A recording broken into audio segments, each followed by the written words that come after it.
Plus de 60 ans après l'indépendance, la République démocratique du Congo n'occupe toujours pas la place géopolitique qui défendrait la sienne. Plus de 30 ans après les génocides rwandais, l'Est de notre pays est devenu un enfer pour nos compatriotes. Une brèche a été ouverte.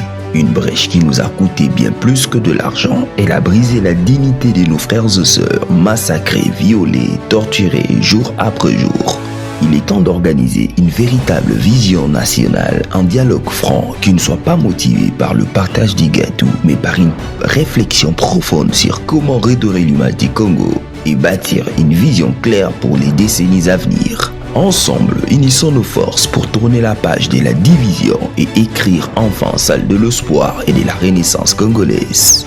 Pour s'y faire, j'invite son Excellence, Monsieur le Président de la République, Félix Antoine Tshilombo Tshisekedi, actuel président de la République, lui qui incarne l'humanisme, la bonté et l'amour de la nation avec son engagement qui vise à offrir à chaque Congolais une vie meilleure et plus digne. Son Excellence, Monsieur le Président honoraire Joseph Kabila, ancien président, lui qui a dirigé les pays pendant 18 ans et a résolu un tas de problèmes que court l'actuel président. Sa sagesse, son intelligence et son expérience demeurent des atouts précieux. Ses stratégies politiques, notamment sur le plan sécuritaire et sa vision d'un Congo émergent peuvent encore inspirer l'avenir. Par ailleurs, c'est dans son mandat que nous avons pu vivre une alternance pacifique entre deux chefs d'État congolais. Son Excellence, M. Moïse Katumbi, ancien gouverneur du Grand Katanga, homme de paix et leader visionnaire qui se distingue par son intelligence, sa détermination et son amour indéfectible pour le Congo. Meilleur perdant lors des élections en 2023, il demeure porteur d'un projet ambitieux de modernisation du pays.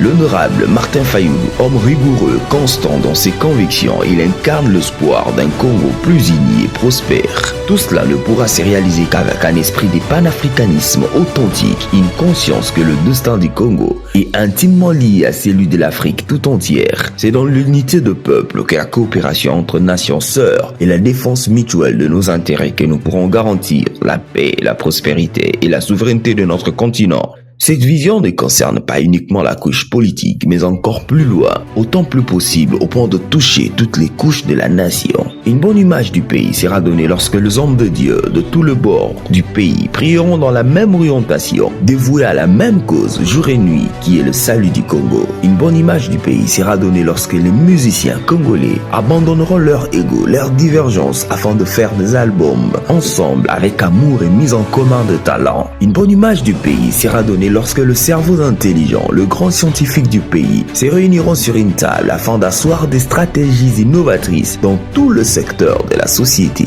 Oui, une bonne image du pays sera donnée lorsque le peuple ne sera pas marginalisé, lorsque ce dernier aura un réel mot à dire, lorsque ce dernier participera effectivement à la réflexion générale basée sur le changement de l'homme congolais dans un élan de patriotisme, ceci favorisant le capital humain. Oui, cet homme congolais qui dans son pays démontre la légèreté et un sens élevé de négligence, mais le même dans un autre pays se montre exemplaire. Nos divergences, peu importe leur forme, doivent être mises de côté au risque d'asphyxier la nation entière. Car on ne tue pas un serpent dans le noir dans une maison remplie d'enfants. Joël Koukou Bavedila, analyste politique, entrepreneur, ingénieur en génie électrique.